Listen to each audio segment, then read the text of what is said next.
이제 기본공제가 됐죠. 자, 그럼 이제 세율을 보겠습니다. 일단 세율은 올해 아시겠지만 내년도에 개정되는 내용들이 많이 있어가지고 그죠. 뭐 실무적으로 좀 잘 기억을 하셔야 되고 그죠. 뭐 시험에도 물론 연관이 될 수도 있지만 실무하신 분들은 굉장히 조심을 하셔야 됩니다. 확실하게 일을 하고 계셔야 돼요. 잘못하면 이게 삐끗하면 또 내용이 완전 달라질 수 있기 때문에 좀 정확하게 기억하는 게 중요합니다. 일단 여기 보시면 토지, 건물, 부동산에 관한 권리 이렇게 돼 있죠. 그러니까 얘네들은, 그러니까 이 말은 무슨 뜻이에요? 얘네 셋이 같이 간다는 거죠. 세율이 같다는 얘기죠. 구조가. 그죠? 그래서 우리가 미등기는 뭐 다 똑같습니다. 미등기 얼마예요? 70%죠. 걸리면 죽는 거예요. 그죠? 근데 뭐 미등기 70% 아무것도 아니죠. 뭐 내년부터는 세율 자체가 껄핏하면 70%니까. 그죠? 자, 그 다음에 등기되고 1년 미만 부여면 50%. 1년에서 2년이면 40%, 2년 이상이면 6에서 45%. 요거는 이제 원래 42%인데 요게 45%로 이제 개정이 된다 그러죠. 그래서 일단 제가 써놓긴 했는데 내년 1월 달에 강의할 때 정확하게 저게 되겠죠. 일단 지금 5% 올라가. 그럼 이게 또 올라간 거 세율 자체가요. 누진세율 자체도 이제 개정이 되는 거죠. 그죠? 그리고 기타 자산도 누진이고요. 비삼용 토지는 이제 일반 토지하고 다른 게 얘는 무조건 만약 2년 이상 부여했다 그러면 그다 플러스 10% 할증합니다. 기본적으로 가는 거야. 그러니까 이 비사업용 토지는 뭐 지역에 관계없는 거죠. 말 그대로 비사업용 토지니까 너는 세금을 더 내라는 뜻입니다. 근데 여기서 구체적으로 이건 볼 필요 없어요. 여기서 보는 건 이거죠. 이 내용을 이해를 잘 하셔야 돼요. 이 내용을. 그죠? 자, 보시면 자, 주택하고 조합원 입주권 분양권이에요. 그죠? 자, 원래 이제 주택하고 조합원 입주권은 올해까지, 그러니까 내년 5월 달까지는 원래 기준이 뭐예요? 주택은 1년 미만이면 40%, 1년 이상이면 누진세 6에서 42%였거든요. 그런데 내년 6월 1일부터는 법이 개정이 됩니다. 그죠? 개정이 돼서 이미 개정이 돼 있죠. 시행을 6월 1일부터 합니다. 그때 어떻게 한다? 이제 분양권도 같이 가는데 세율이 어떻게 돼 있다? 1년 미만 부여하면 이거 얼마가 돼요? 세율이 70%입니다. 그러니까 6월 1일부터는 1년 미만 부여하면 70% 내야 되고요. 1년에서 2년 미만 부여하면 60% 내셔야 되고 2년 넘으면 누진으로 갑니다. 이게 내년 6월 1일부터 시행이 되는 거고요. 그 다음에 분양권은 1년 미만 똑같이 70인데 분양권은요. 1년 넘어가면 그냥 60%예요. 얘는 누진도 없어요. 분양권 자체는. 그러니까 무조건 분양권은 최소가 60이라는 얘기지. 원래 분양권 올해까지는 그러니까 조정 대상 지역에서만 50%가 최대치였거든요. 근데 내년 6월 1일부터는 1년 미만 70%고 1년만 넘어가면 그냥 무조건 누진 없이 얼마로 간다? 그죠? 60%로 간다는 얘기죠. 살벌하죠. 세율이 70이면 지방소득세까지 내면 77%고 죽는 거죠. 차익에 그만큼 다 세금을 내라는 뜻입니다. 근데 이게 근데 좀 과하죠. 누가 봐도. 그래서 그나마 언제부터? 6월 1일부터 적용한다 그런 뜻입니다. 그 말은 내년 5월 31일까지 파시면 기존에 있던 걸로 간다는 얘기죠. 그죠? 지금 현재 있는 걸로. 그러니까 1년 미만이면 얼마 이걸로 간다는 얘기죠. 40%. 그죠? 그다음에 1년 이상이면 누진. 이런 걸로 가겠다는 거죠. 그죠? 그러니까 이건 내년 6월 1일부터. 그러니까 팔 거면 내년 5월 31일까지 파시는 게 좋긴 합니다. 만약에 6월 1일 지나고 팔아버리면 양도세도 문제가 되지만 또 뭐가 문제가 돼요? 재산세하고 종합부동산세도 문제가 됩니다. 왜? 내년 6월 1일 지나버리면 재산세, 종부세도 팔았지만 본인이 세금을 내야 돼. 내년도 거는. 그럼 내년에 재산세도 그렇지만 종합부동산세가 굉장히 많이 바뀌었거든요. 세율도 많이 올라갔고 세부담 상환 비율도 높아졌고 그러니까 세금 부담이 지금보다 뭐 2배 이상 나온다는 얘기가 있으니까 그러니까 무조건 팔려면 5월 30일까지 파셔야 되는 거예요. 그래야지 이 혜택을 그러니까 기존에 있던 걸로 간다 그런 뜻입니다. 근데 조정 대상 지역은 이게 이제 보세요. 2주택일 때 원래 기본 누진에다가 20% 할증합니다. 조정 대상 지역은 20%를 할증해요. 그러니까 원래는 이것도 얼마예요? 10이었잖아요. 10%. 그죠? 얘가 10%였고 얘가 20%였거든요. 원래. 근데 이거 10%씩 올랐죠. 그리고 결론적으로 얘는 최대 만약에 45로 간다 치면 얘는 65%가 되는 거고 얘는 75%가 되는 건 최대. 어마어마한 거죠, 여러분. 그죠? 75%. 그럼 거기다가 지방소득세 10%, 7.5%도 한 82.5%라는 얘기네. 죽는 거죠. 그죠? 이거 3주택이죠. 조정 대상 지역. 2주택은 플러스 20%, 3주택 이상은 30%. 저 비율이 그러니까 10, 20에서 20, 30으로 바뀐 거죠. 이것도 이제 이때부터 적용되는 거니까. 그러니까 이래저래 여러분은 집을 팔면 내년 5월달까지 파는 게 맞는 거죠. 팔 거면. 그죠? 팔 거면 그렇다는 거죠. 그죠? 안 그러면 뭐, 안 팔고 이제 뭐 버틸 수도 있고요. 뭐, 그죠? 언제까지 좀 버티면 되죠. 자, 그래서 어쨌든, 세율이 어마어마하게 바뀌었습니다. 그래서 이 부분들을 잘 기억을 해 주셔야 됩니다. 현업하시는 분들은 뭐 이런 것들을 개정 대상을 잘 이해를 하고 계셔야 되겠죠. 왜? 어쨌든 바뀐 내용에 대해서 설명을 잘 해주셔야 되고, 그리고 무조건 모르는 분들은 내년 1월 1일부터 또 적용된다라고 생각할 수 있거든요. 근데 아니고요. 요즘 좀 있습니다. 내년 5월 달까지는 파시면 된다. 그죠? 그 날짜를 5월 30일로 잡은 이유가 6월 1일부터가 이제 요거 지나버리면 이제 뭐 보유세에 관계된 것들이 재산세 종부세가 6월 1일 기준으로 세금이 부과되기 때문에 그렇습니다. 그죠? 그러니까 그 전에 정리를 하셔라. 그런 뜻입니다. 그래서 개정된 내용입니다. 요건 이제 이런 게 있다. 지금 뭐 세율 자체로 연락하지 마세요. 그죠? 이렇게 있다는 거 보시면 돼요. 세율은 그죠? 그 세율 부분은 그래서 거기 뭐 교재에 쭉 나오는데 여러분 굳이 지금 걔를 구체적으로 읽을 필요 없습니다. 나중에 제가 이제 그 1월달 강의 들어갔을 때 좀 더 자세히 설명하면서 교재 쭉 읽을 거니까 됐고, 그리고 주택수 계산할 때 마찬가지 여러분, 그러면 여기 지금 2주택, 3주택 개념이 숫자 계산하는 거잖아요. 그럼 이때 숫자 계산할 때 무엇도 들어간다는 거야? 분양권하고 입주권도 주택수에 포함이 된다는 뜻입니다. 결론적으로. 그죠? 포함해서 주택수를 계산하겠다. 그런 뜻이죠. 그렇게 해서 정리를 하시면 되겠습니다. 그 다음에 요거는 이제 그 다음에 나오는 게 뭐 배우자 2월 가서 이런 게 나오는데 요건 지금 안 합니다. 그 360 그게 어디부터 나오냐면 쭉 넘어가시면 370페이지부터 나오죠. 양도소득 필요경비 계산 특례 그래가지고 배우자 2월 과세 이런 게 나오는데 이거는 양도세 파트에서는 제일 어려운 부분이라 볼 수 있습니다. 굳이 표현하자면 여기가 제일 어렵다고 느낄 수가 있어요. 어렵다기보다는 내용이 약간 복잡하죠. 다른 내용보다는. 그죠? 그러니까 뭔 얘기 한마디로 얘기하면 배우자끼리 거래했는 거죠. 배우자끼리. 그죠? 배우자 직계 존비속끼리 거래했다는 거죠. 그죠? 근데 그러니까 남편이나 부부지간이나 부모자식 간에 거래하고 증여해 준 거죠. 증여해 주고 증여받은 배우자 등이 그 증여받은 부동산을 타인에게 5년 안에 팔게 되면 이런 뜻이죠. 이런 식으로. 그죠? 그러면 제3자 팔았다. 몇 년 안에? 5년 안에. 그러면 양도세 계산 어떻게 한다? 팔기는 을이 팔았지만 증여한 사람이, 그러니까 남편이 부인한테 증여해주고 증여받은 부인이 타인에게 5년 안에 팔면 팔기는 와이프가 팔았지만 양도세 계산할 땐 제가 산 금액하고 제가 취득한 날부터 양도세 계산한다는 얘기죠. 그러니까 결국은 배우자 직계 존비속으로부터 증여받고 몇 년 안에 팔아버리면 5년 안에 팔아버리면 의미가 없어요. 그죠? 5년 지나고 팔면 세금이 줄 수도 있지만 5년 안에 팔아버리면 증여받은 사람이 아니라 증여자인 제가 취득한 금액으로 양도세 계산하고 보유기간도 그걸로 가겠다는 뜻입니다. 뭐 그거에 관련된 내용들이에요. 그리고 내용 약간 복잡하죠. 그래서 나중에 요 내용 다 배웁니다. 이렇게 해서 이렇게 돼 있다 하는 거고, 특수관계자가 아니죠. 특수관계인. 자, 특수관계도 마찬가지입니다. 요것도 이제 배우자 직계존비속을 제외한 특수관계인. 그죠? 요거는 이제 뭐 형제자매가 될 수도 있고요. 뭐 그죠? 이런 거죠. 근데 요때 이제 여기 똑같이 증여받고 5년 이내 팔았을 때. 그죠? 똑같아요. 이렇게 해서 요거에 관련된 내용을 쭉 배울 겁니다.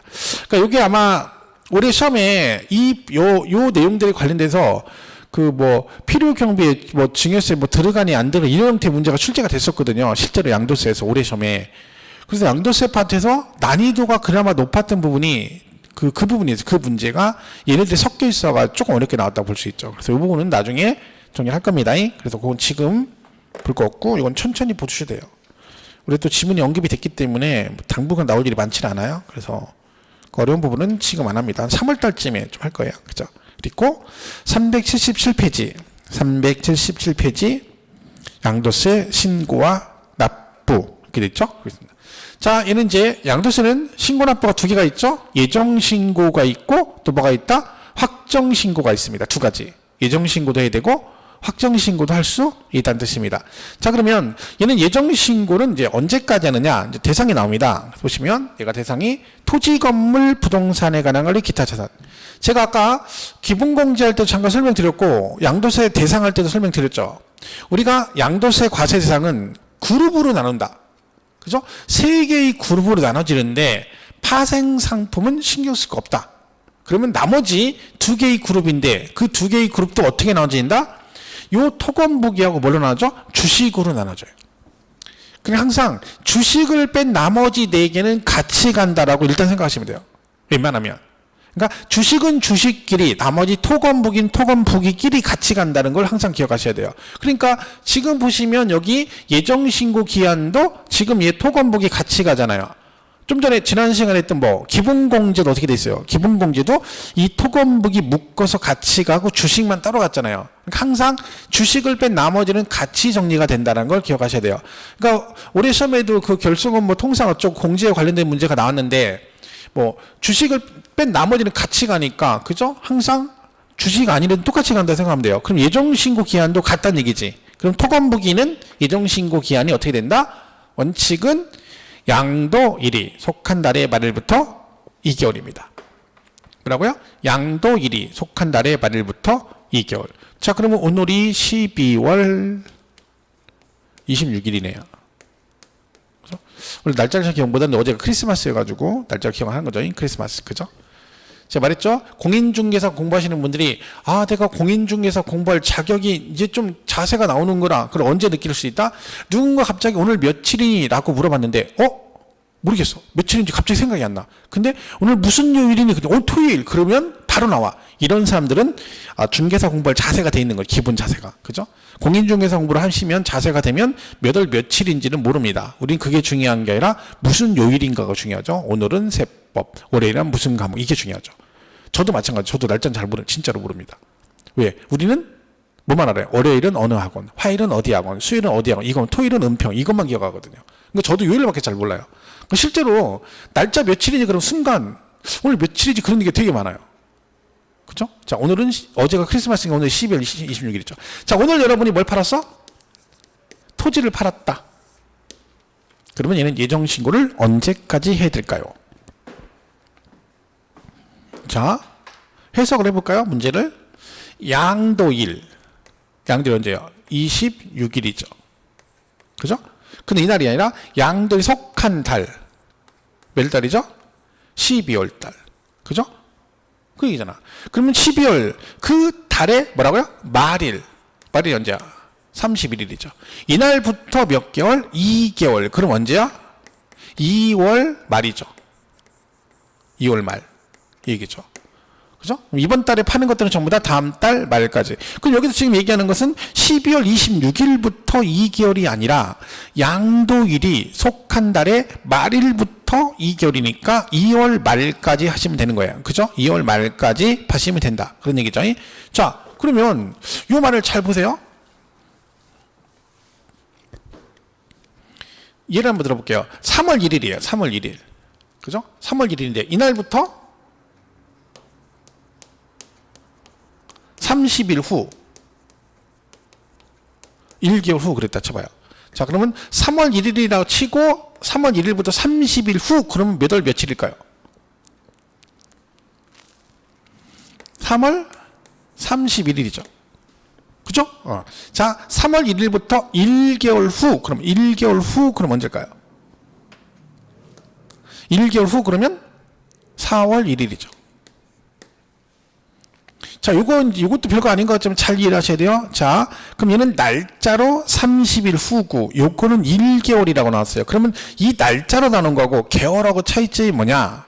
자, 30일은 정확히 3월 1일부터 30일을 따지면 3월 달이 큰 달이니까 3월 31일이 되는 거죠. 근데 우리가 보면 어떤 거는 며칠 이렇게 나오는 게 있고 어떤 거는 2개월, 3개월, 6개월 이렇게 개월수로 나온 거 있잖아요. 그 차이가 뭐냐면 개월수는요. 개월이란 말은요. 오늘 시작했어. 오늘 시작하면 그 다음 달 오늘, 그 다음 달 오늘, 그 다음 달 오늘. 그러니까 시작한 그날부터 다음 달 오늘 또 같은 날을 의미합니다. 항상 개월은. 그럼 3월 1일부터 1일에 시작했잖아요. 그러면 1개월 후 그러면 똑같이 1일, 다음 달 1일, 2개월 후 그러면 그 다음 달 1일 이렇게 되는 거야. 그러면 이 개월은 날짜로 따지면 어떤 것들은 1개월의 의미가 1개월은 30일도 있고 31일도 있고 28일도 있고 이렇다는 거죠. 왜요?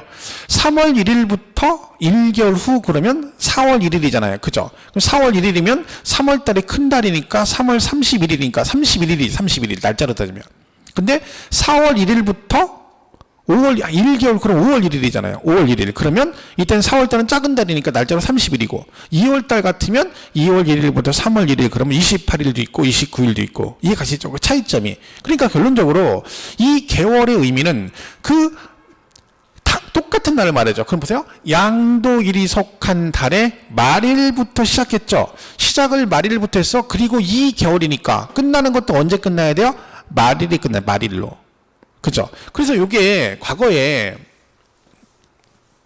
시험에 뭐가 나온 적이 있냐면요. 신문에 토지인데 얘는 예정신고를 6월 15일까지 예정신고를 하여야 한다라고 돼 있어요. 자, 이 지문은 맞을까요? 틀릴까요? 토지의 경우 지문이 어쩌고저쩌고 예정신고 기한은 6월 15일까지 예정신고를 하여야 한다. OX. 무조건 틀렸어요. 왜? 6월 15일이 답이 될 수가 없어요. 왜요? 모든 예정신고 기한은 끝나는 게 언제 끝나야 돼? 속한 달의 말일부터 시작해서 2개월이니까 끝나는 것도 말일만 정답이 될 수 있다는 거지. 그죠? 그러면 1월 달부터 12월 달까지 전부 다 뭐가 나와야 돼요? 말일이 나와야 정답이 될 수 있는 거예요. 그럼 6월 15일은 그 자체로 그냥 얘는 무조건 답이 아닌 거예요. 그죠? 답이 될 수가 없어. 왜? 6월 30일 그랬으면 따져봐야 되죠. 근데 7월 29일, 6월 15일, 뭐 3월 29일 이런 건 답이 될 수가 없습니다. 아예. 무슨 말인지 이해 가시죠? 그래서 속한 달의 말일부터 2개월. 그러니까 무조건 내가 이번 달에 팔았다. 그럼 이달 말부터 다다음 달 말까지 내시면 된다. 우리 왜 취득세 배울 때 상속으로 취득하면 취득세 신고 기한이 상속 개시일 아니고요. 개시일이 속한 달의 말일부터 그다음 뭐예요? 6개월이잖아. 그러면 끝나는 것도 6개월 후 말일까지 신고를 해라. 자, 이 개월의 의미를 다 이해 가시겠죠? 그래서 속한 달에 그러니까 몇 개월이라는 것은 시작한 그날부터 마지막 그죠? 끝난 똑같이 다음 달 오늘 그 다음 달 오늘을 의미한다. 그러니까 요 얘기를 이해를 잘 하셔야 됩니다. 별 얘기 아닌 것 같지만 정확하게 기억을 하셔야 되는 거죠. 그래서 양도일이 속한 달의 말일부터 2개월이다. 이렇게 되는 거죠. 자, 그렇고 그 다음에 얘는 이제 토지거래 허가구역 얘기가 나오는데 요거는 이제 뭐 이건 지금 제가 설명하기 좀 그렇고요. 이 부분은 여러분 중개사법에서 토지거래 허가구역 얘기를 좀 배우실 거예요. 그죠? 그러면 그 얘가 허가구의 토지거래 허가의 효력 같은 걸 배웁니다. 대법원 판례로 뭐 유동적 무효다 이런 개념을 배우거든요. 그거 배우시면 얘가 좀 이해가 빠른데 제가 지금 이걸 설명을 딱 해버리면 별거 아닌데 헷갈릴 수 있어요. 그래서 이거는 여러분이 중개사법 공부를 하시면 1월 달에 할 때 이 부분을 제가 설명을 드리겠습니다. 그럼 훨씬 이해가 빠르겠죠. 뭐 별 중요한 얘기 아니 금방 이해할 수 있어요. 그죠? 그리고 부담부증에 나오죠. 부담부증에는 뭐라 했어요? 양도일이 속한 달의 말일부터 3개월입니다. 3개월. 자, 여기 올해 시험에 나온 거죠. 이게 원래 개정이 2017년도인가 16년도에 개정됐거든요. 그런데 그 뒤로 시험에 한 번도 나온 적 없었거든요. 근데 이거 나올 때 됐는데 이해가 이상하게 안 되더라고요. 올해 시험에 됐더라고요. 그죠? 3개월. 자, 얘는 뭐라겠어요? 우리 앞전에 배운 기억나시나 모르겠네. 부담부증이요. 이렇게 해서 얘가 만약에 10억짜리 부동산을 갑이 을에게 뭐 한다? 부담부증을 한다. 근데 여기 채무액이 저당권 3억이 설정됐다. 예를 들면 그죠? 그럼 어떻게 한다 했어요?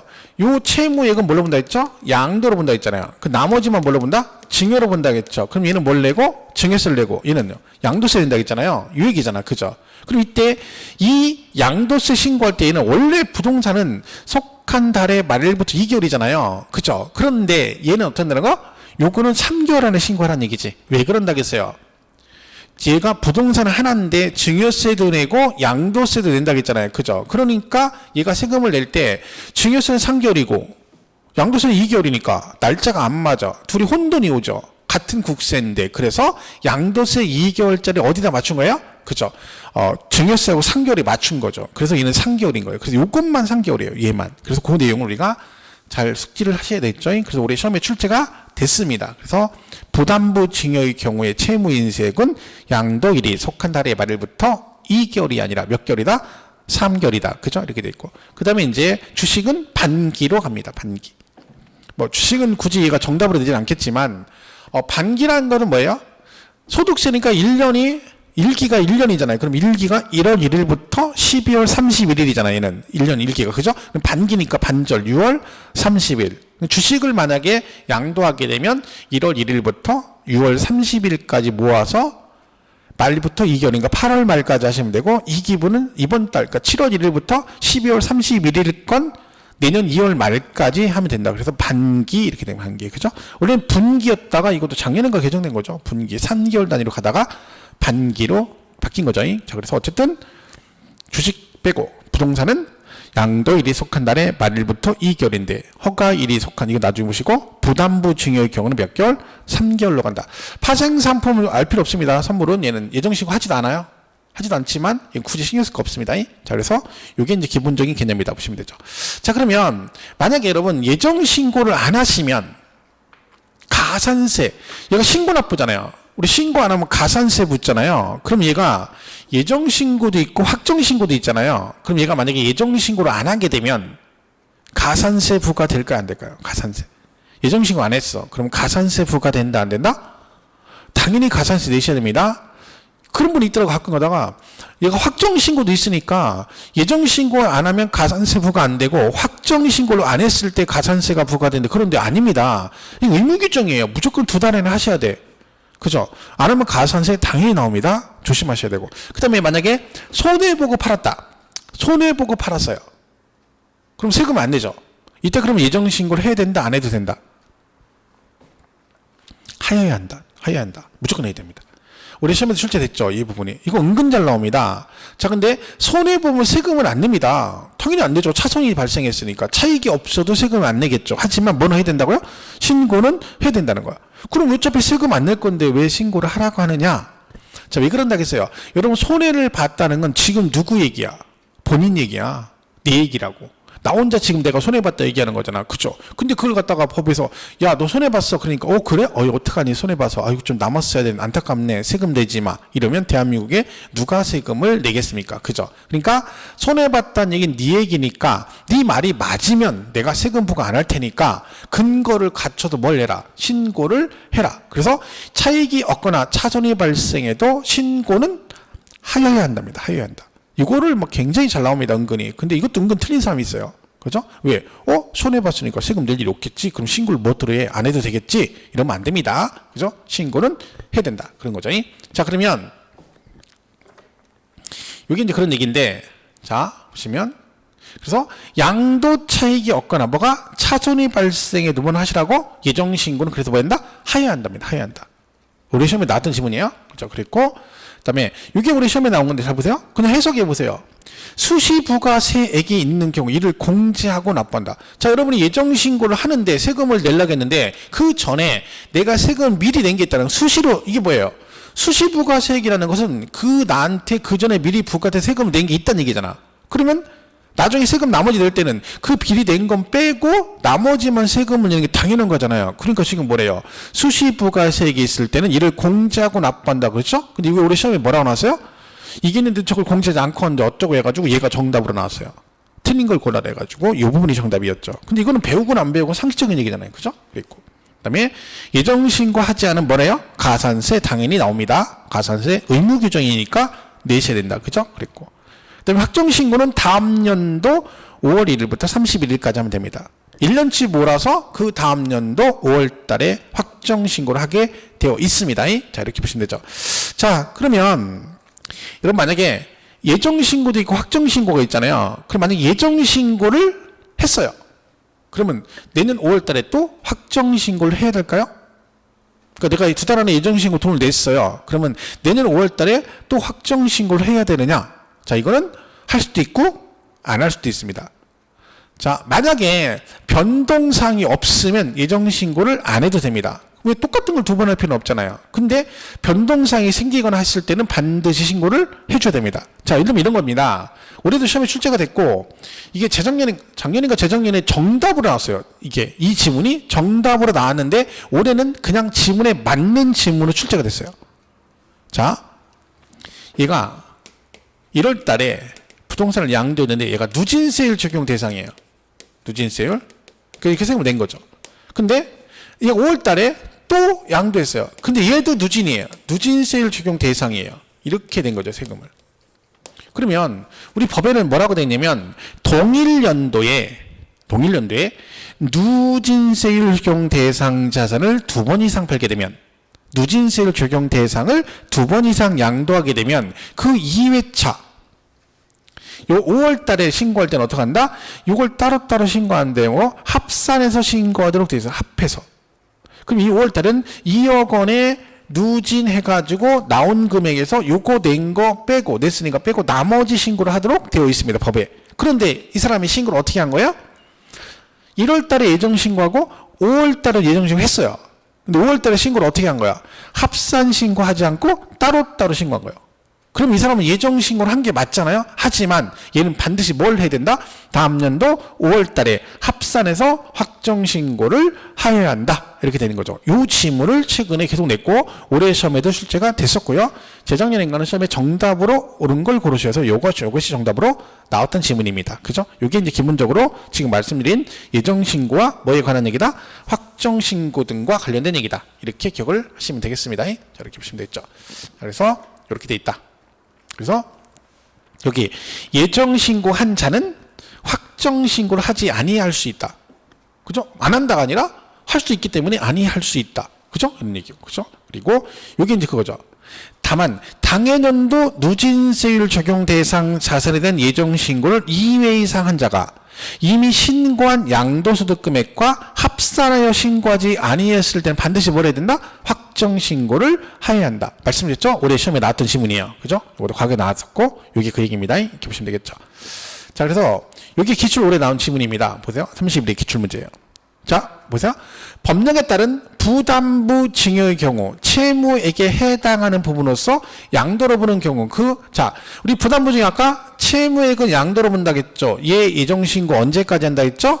얘만 3개월 그랬죠? 양도일이 속하는 달의 말일부터 3개월 이내 신고를 해야 된다. OX5. 그죠? 그리고 자, 두 번째, 예정신고 납부를 하는 경우 예정신고 산출세액에서 감면세액을 빼고 감면된 거 당연히 빼줘야 되죠. 그리고 수시부가세액이 있을 때는 이를 공제하지 아니한 세액을 납부한다. 땡 틀렸잖아요. 왜? 수시부가세액이 있으면 이미 내가 세금을 냈다는 얘기잖아. 그럼 그걸 빼고 나머지만 내는 게 맞잖아요. 상식적으로. 그런데 얘는 세액을 납부한다. 공제하지 아니하고 X. 이 문제가 이게 같은 지문이었어요. 한 지문에 다음 중 틀린 걸 고르시고 얘가 정답이에요.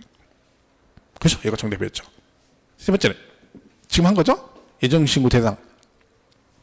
누진을 2번 이상 팔았대. 그죠? 확정신고, 합산신고 안 하면 다음 연도에 합산해서 확정신고를 해야 된다. 지금 설명드린 거고. 그 다음에 이거 보세요. 차익이 없거나 뭐가 차손이 발생해도 뭔다? 신고를 하여야 한다. 많이 나온다 했잖아요. 이거 당연한 얘기죠. 그죠? 얘도 맞고. 이렇게 해서 내용이 요게 올해 출제가 됐던 내용들이다. 이렇게 보시면 되겠죠? 요게 이제 신고 등에 관한 얘기입니다. 이렇게 보시면 되겠죠. 자, 그러면 교재를 377페이지 377페이지 거기 6번에 1번에 양가로 1번 양도세 과표 예정신고라고 되어 있죠. 동그라미 1번에 뭐라고 되어 있어요? 토건부기 토지건물 부동산에 관한 권리 기타 자산 해서 양도일이 속하는 달의 말일부터 2개월 그랬죠. 동그라미 2번 주식은 반기말 그죠? 반기말 그랬고 동그라미 3번은 뭐라고 되어 있어요? 부담부 증여의 채무에게 해당하는 부분은 몇 개월? 3개월 그죠? 그랬고 양가로 1번에 양도소득 과표 예정신고는 양도차익이 없거나 차손이 발생한 경우도 받는다? 적용한다. 무조건 신고를 해야 된다는 얘기죠. 그랬고 그 다음에 뭐 나머지는 지금 안 보셔도 됩니다. 그죠? 그리고 쭉 넘어가시면 뒷장에 379페이지 확정신고 나오죠? 동그라미 1번 해당 과세기간에 양도소득 금액이 있는 거주자는 그 양도소득 과세 표준을 그 과세기간에 그 다음 뭐라고 되어 있습니까? 다음 연도 5월 1일부터 31일까지 내셔야 된다. 그런 얘기죠. 그리고 동그라미 2번에 얘도 과표가 없거나 결손금액이 있은 경우도 적용한다. 그러니까 예정신고도 확정신고는요. 뭐 손실이 났거나 안 났거나 무조건 뭘 해야 된다는 거. 신고는 하여야 한다라고 이해하시면 되는 거예요. 그리고 동그라미 3번에 지금 한 얘기죠. 예정신고한 자는 해당 소득에 대한 확정신고를 하지 아니할 수 있다. 다만 예외가 있다는 거죠. 그 기역, 니은, 디귿에 해당되는 경우는 예정신고를 했어도 뭘 해야 된다? 확정신고를 하여야 한다. 그죠? 그 중에 우리 시험에 계속 나오는 건 기억번입니다. 여러분들 그 하나만 기억하시면 돼요. 올해도 시험에 출제됐으니까 뭐 얘가 뭐 또 나올 일이 그렇게 많지는 않겠죠. 그래서 그 기억번에 당해년도에 누진세율 적용 대상 자산에 대한 예정신고를 2회 이상 한 자가 이미 신고한 양도소득 금액과 합산하여 신고하지 않았을 때는 반드시 뭐래라. 다음 연도 5월달에 합산해서 확정신고를 하여야 한다. 이렇게 정리하시면 됩니다. 됐죠? 나머지 그게 볼 거 없어요. 됐고요. 자, 여기 보시면 그 다음에 그 납세지라고 되어 있는데 제가 여기 납세지라고 했는데 납세지는 뭐 그냥 요거는 이제 3번은 뭐냐면 이거는 뭐냐면 이거예요. 예정신고를 해서 여러분이 가산세가 부과됐어요. 신고 안 해가지고. 그죠? 근데 여러분이 예정신고 안 해서 가산세가 부과됐는데 내년 5월 달에 확정신고도 안 했어요. 그럼 추가로 너 예정신고 안 해서 가산세 부과됐는데 또 안 했어? 날 무시하는 거야? 한 번 더 죽어보려 하고 추가적으로 가산세 부과할 수 있다 없다? 없다. 왜? 같은 걸 가지고 두 번 부과하면 이중과세가 되는 거죠. 그래서 얘기해요. 예정신고와 관련해요. 가산세가 부과되면 확정신고와 관련해요. 가산세를 부과한다 안 한다? 안 한다. 그게 맞는 거지. 그죠? 그런 얘기입니다. 그랬고. 그 다음에 뭐 확정신 무조건 예정이고 확정인 건 신고를 해야 된다고 이해하시면 돼요. 그냥. 손해가 있건 없건 무조건 해야 한다라고 이해하시면 됩니다. 그죠? 납세지는 뭐 우리 그죠? 양도세 납세는 그죠? 사람 중심이라 했잖아요. 그죠? 국세니까 사람의 주소지. 그러니까 양도자의 주소지 관할 세무서가 납세지가 됩니다. 거주자는. 그죠? 주소지가 없으면 거소지. 비거주자도 있는데 요거는 지금 보지 마세요. 일단은 요 개념만 일단 보세요. 여기까지 하면 좀 헷갈리니까 일단 거주자는 우리 사람이니까 우리는 주소지 관할 세무서인데 주소지가 없으면 거소지 관할 이렇게 한번 보시면 됩니다. 그죠? 자, 분납이 나옵니다. 우리 교재도 있는데 380페이지. 분납은 다 됩니다. 얘도 분납되고 재산세도 분납되고 종합부동산세도 분납할 수 있습니다. 자, 그래서 여기 얘는요. 예정신고 또는 확정신고 납부액이 분납하시려면 금액이 1,000만 원 초과할 때 분납이 가능합니다. 자, 이게 시험에 올해도 이 부분이 언급이 됐어요. 한 줄 나왔는데 있죠. 예. 과거에 이게 나왔어요. 예정신고 또는 확정신고 시 분납이 가능합니다. 근데 과거 시험에 뭐라고 나온 적이 있냐면 예정신고는 분납할 수 없고 확정신고 시엔 분납이 가능하다 이렇게 나왔어요. 틀렸죠. 만약 이 말이 맞으면 아까 제가 그랬죠. 예정신고 했는데 변동사항이 없으면 확정신고 안 할 수도 있다 했잖아요. 그럼 만약에 저는 예정신고 했어요. 근데 확정신고 할 필요가 없어. 그럼 저는 분납 못하네? 그럼 말이 안 되는 거지. 그죠? 그러니까 둘 다 분납이 가능한데 1,000만 원 초과되면 기한은 2개월입니다. 기한 지나고. 근데 이 분납 금액이네요. 얼마를 분납할 수 있냐? 요게 이제 2,000 이하일 때는 1,000초과, 2,000초과면 100분의 50 이하 금액인데 요게 우리 시험에 나온 거죠. 예정신고 납부액 2,000만 원 초과하는 때는 그 세 개. 2,000만 원 초과니까 100분의 50 이하 금액을 기한 지나고 2개월 안에 분납할 수 있다. 맞죠? 최근 시험은 몇 년 동안 분납 얘기가 계속 출제가 되고 있습니다. 그러니까 재산세 나올 때도 있고 양도세도 나오고 그다음 뭐 종합부동산세 나오고 작년 같은 경우는 종합부동산세 분납 얘기가 나왔거든요. 그죠? 근데 올해는 재산세도 분납 얘기 나왔고 요 얘기 나왔고 그다음에 양도세도 분납 얘기가 언급이 됐습니다. 그래서 보통은 두 가지 형태입니다. 얘는 좀 단순하게 된 거고요. 보통은 얼마가 나오면 뭐 1,500만 원이다. 그럼 얼마를 분납할 수 있다. 맞았니? 틀렸니? 이런 식으로 보통 문제를 냈습니다. 계속. 근데 올해는 그나마 기본 개념만 물어본 거죠. 2,000초 가면 100분의 50 이하 금액을 2개월 안에 분납할 수 있다. 재산세 같은 경우도 500만 원 이하면 250만 원 초과 금액을 2개월 안에 분납할 수 있다. 그래서 맞는 질문으로 출제가 됐습니다. 그래서 여러분 항상 나온다 생각하시고 내용 많지 않습니다. 이건 1월 달에 강의할 때 재산세, 종부세, 양도세 묶어서 한꺼번에 정리를 할 겁니다. 자, 보시면 되고. 그렇죠? 자, 분납은 그래서 교재 380페이지에 3번 양도세 분납 그래가지고 양가로 1번에 뭐라고 되세요? 거주자로서 예정신고 납부 또는 확정신고. 그러니까 둘 다 된다는 얘기죠. 둘 다. 혹시 나오면 그거 조심해야 돼요. 예정신고 또는 확정신고세액이 각각 1,000만 원 초과. 그래서 그러면 기한 지나고 2개월 안에 분납할 수 있다. 분납세액 나오죠? 2,000 이하면 1,000 초과, 2,000 초과면 100분의 50 이하 금액을 분납할 수 있다. 이렇게 보시면 되죠. 됐죠? 그래 보시면 되고. 그 다음에 가산세는 우리 앞전에 했던 거 똑같은 거예요. 그죠? 그러니까 가산세가 있어요. 부당자 들어가면 너도 한번 죽어봐라 40이죠. 그런데 일반 신고는 과소신고는 10% 20%고 부정자 들어가면 무조건 40이라겠죠? 그리고 일반 무신고는 신고를 아예 안 했으니까 20%인데 부정자 들어가면 어차피 40%. 그죠? 그리고 납부 지연 가산세는 이렇게 돼 있다죠. 1일 10만 분의 25. 0.025%. 그런데 만약에 납세 고지 후 납부를 안 했다. 그러면 100분의 3%. 그러니까 3%를 추가한다. 이렇게 돼 있어요. 그래서 이게 납부 지연 가산세는 두 가지로 나눠지죠. 0.025 그리고 고지가 되고 나서는 얼마? 안 내면 3%를 추가로 내야 됩니다. 이 내용이 뭐냐면 이런 거예요. 여러분 예를 들면 신고납부 기한 있을 거 아니에요. 양도세 신고납부 이렇게 기한 신고기한 그죠? 근데 얘가 신고기한 지나고 10일 후에 이걸 냈어요. 10일 후에. 그러면 어떻게 한다는 거? 신고불성실 가산세 내시고 거기다 어떻게? 미납세액에 0.025% 이렇게 된다는 얘기지. 그리고 며칠 지났어? 10일 이렇게 된다는 얘기예요. 그런데 얘가 계속 안 내죠? 자, 그러면 우리 이런 게 있어요. 세금을 계속 안 내면 가산세가 추가되잖아요. 그럼 가산세가 붙으면 원래 징수 방법이 보통 징수예요. 고지서가 나와요. 그죠?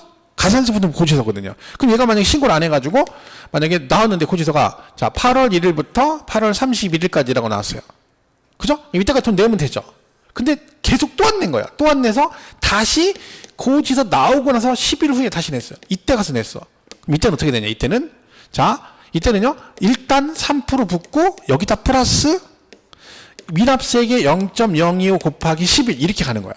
그러면요 여기도 10일 후에 냈고 여기도 10일 후에 둘의 차이점이 뭐냐면 여기는 고지서 나오기 전에 아직 안 나왔을 때 낸 거잖아요. 그러면 그냥 미납세액 0.025 곱하기 11 그러면 되는데 뒤에 거는요 고지서가 나왔잖아요. 그죠? 고지서가 나왔는데 그리고 나서 10일 후에 냈어요. 그러면 고지서 나왔는데 아직 일단 안 내잖아요. 그럼 기본 3% 붙는다는 거지. 그리고 지난 날짜에 대해서 미납세액 0.025로 간다는 거지. 그럼 결론적으로 이 3%가 붙는 것은 언제만 고지가 된다는 거야.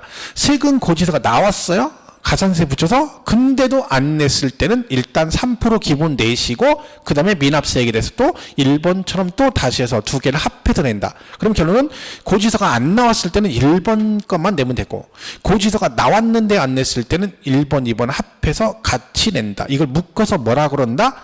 납부 지연 가산세라 부른다. 그런 뜻입니다. 그래서 요게 아이고. 우리 가산세 납전에 총론할 때도 계속 나왔던 얘기고, 같은 얘기들입니다. 자, 기억하시면 되고. 그죠? 자, 그래서, 가산세 우리 교재는 381페이지, 82페이지 막 쭉 쏠려 있죠. 여러분, 그거 읽을 필요 없어요. 그죠? 머리 아파요. 그거 안 읽어도 돼요. 그죠? 쭉 그냥 넘어가시면 돼요. 그죠? 뭐좀 풀 거 없고요. 자, 그래서 쭉 가시면 됩니다. 그죠? 그리고 쭉 가서 어디로 가시냐면, 389페이지 가시면, 거기 12번의 양도세, 부가세가 나옵니다. 부가세. 자, 우리 부가세는 한번 뭐 기억하시라 했어? 이걸 딱 떠올려야 돼요. 부가세는 두 개밖에 안 배운다, 우리. 뭐 배웠다 했죠? 부가세 우리는 두 개밖에 안 보여. 뭐 있어요? 하나는 농어촌 특별세, 그죠? 그리고 지방교육세 두 개 배운다 했죠? 요 두 개 빼고 우리 부가세를 하지 않습니다. 이렇게 기억하셔야 돼요. 두 개는 부가세. 얘는 국세고 얘는 뭐라겠죠? 지방세 그랬잖아요. 그래서 얘는 국세, 지방세. 그러니까 얘는 국세니까 국세 갖다 붙이고 얘는 지방세니까 지방세 갖다 붙여라. 그럼 양도세는 국세니까 농어촌 특별세가 20% 붙겠죠. 그죠? 자, 그런데 좀 자세히 설명을 하면 자, 양도세 1억이 나왔어요. 1억을 내야 되죠. 그죠? 만약 여러분 양도세 1억이 나오면 세금은 이것만 내는 거 아니죠? 그죠? 뭐도 같이 내야 될까요? 양도세 1억이 나왔다? 그러면 뭐도 같이 낸다? 그쵸? 여기에 지방소득세 10%를 냅니다. 그죠? 그죠? 그러니까 양도세 1억에다가 1,000만 원의 지방소득세를 내는 거죠. 1,000만 원. 그죠? 자, 그럼 이때 양도소득세는 납부세액에 지방소득세 10%를 부가세로 부과한다. OX? X. 그죠? 왜? 얘 돈 내는 거 맞다겠죠? 근데 얘는 뭐라겠어요? 얘는 부가세 아니라겠잖아요. 지방소득세는 부가세가 아니라니까요. 돈은 내지만 걔는 독립세라니까. 그러니까 부가세는 두 개밖에 없다 했죠. 농특세하고 뭐하고? 지방교육세밖에 없다니까. 근데 얘가 1억을 내는데 이걸 1억을 감면 받았어요. 감면. 그럼 이런 건 안 낸다는 얘기잖아요. 그 감면받았으니까 안 내죠. 하지만 얘는 뭐는 내야 된다. 여기에 농어촌 특별세 20% 내야 됩니다. 농특세 20%를 냅니다. 무슨 뜻이에요? 세금은 깎아줘도 뭐는 내라. 부가세는 내라. 그런 뜻입니다. 그러니까 내가 양도세 이런 거 감면해줬어. 그럼 세금 하나도 안 내는 게 아니라 거기에 뭐도 내야 돼. 2천만 원에 농어촌 특별세는 내셔야 됩니다. 현업하시는 분이 좀 착각하시는 게 어떤 분이 감면 대상이래요. 그러니까 양도세 이제 아파트 같은 경우 옛날에 특례 규정으로 뭐 일정 지역에 어느 걸 몇 년 안에 팔면 뭐 5년 안에 팔면 양도세 100% 감면 이런 게 있거든요. 근데 거기 해당되니까 그럼 감면 대상이래요. 그러니까 뭐라 그래요? 세금 하나도 안 내셔도 돼요. 그렇게 얘기를 해버렸어요. 그럼 나는 세금 안 내도 되네요? 네. 그래 놓고 이제 뭐래요? 말아버린 거야. 그러니까 이제 세금 낼 때가 됐죠? 그러니까 뭐래요? 이제 신고하고 하려니까 뭐래요? 갑자기 농특세 20%를 내야 된다는 거야. 팔았더니 2천만 원. 그러면 중개업자가 처음에 아무것도 안 낸다고 했는데 갑자기 2천 내라고 하면 물론 자기가 낼 돈이에요. 법적으로. 하지만 양도세 입장 열받죠. 그죠? 왜? 갑자기 꽁돈 내는 거 같잖아. 처음부터 알고 내는 게 아니라 갑자기 모르는데 2천 추가로 내라고 하니까 마치 안 낼 돈을 내는 것 같은 느낌이 드는 거야. 그럼 이날 원래 장치고 복비 주기로 했는데 중개사 주기로 했는데 원래 법비가 500인데 빨리 팔면 1,000 준다고 했어. 그럼 그때가 1,000만 원 안 주겠죠. 법정 수수료가 얼마 이렇게 나오겠지. 그죠? 그러니까 알고는 있어야 됩니다. 알고는 있어야 돼요. 그러니까 물론 우리가 구체적으로 우리가 설명을 계산하는 건 아니지만 그래도 이런 건 기본적으로 구분 정도는 할 수 있어야 되죠. 그래서 감면을 받게 되면 그러니까 취득세와 등록세와 양도소득세의 경우 감면이 되면 그 감면세에 뭐는 낸다? 농특세 20%를 내야 됩니다. 이걸 우리가 뭐라고 한다? 얘는 부가세 그러죠. 그래서 결론적으로 양도소득세는 부가세가 언제 붙는 거예요? 이때 붙는 거죠. 감면에만 붙는다. 납부세액은 부가세가 없다. 그래서 우리 교재도 보시면 거기 389페이지 맨 밑에 12번에 뭐라고 돼 있어요? 양도세 부가세에서 양가로 1번에 양도세는 납부세액에 대해서는 부가세가 과세되지 아니하고 독립세인 지방소득세가 별도로 과세된다. 그랬죠? 그리고 양가로 2번에 다만 감면을 받으면 감면세액의 농특세 20%가 부가세로 부과가 되는 거죠.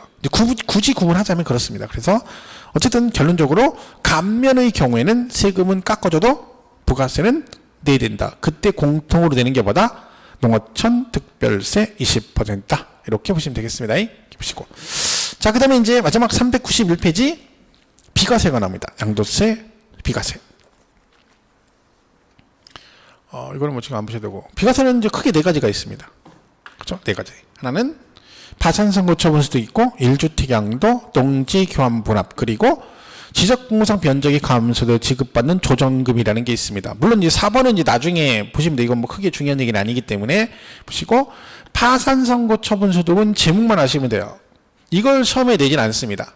그러니까 저건 만약에 시험에 나오되면 제목만 나오겠죠. 제목만. 그죠? 그리고 결국 시험 어떻게 나와요? 이 두 개 나오는 거죠. 1세대 1주택 양도 그리고 농지 교환 분합 요 두 개가 출제가 되겠죠. 만약에 나오게 되면. 그죠? 시험도 주로 이제 그게 나옵니다. 그래서 농지 교환 분합하고 뭐만 1세대 1주택 양도에 관한 얘기만 잘 정리를 해 주시면 되는 겁니다.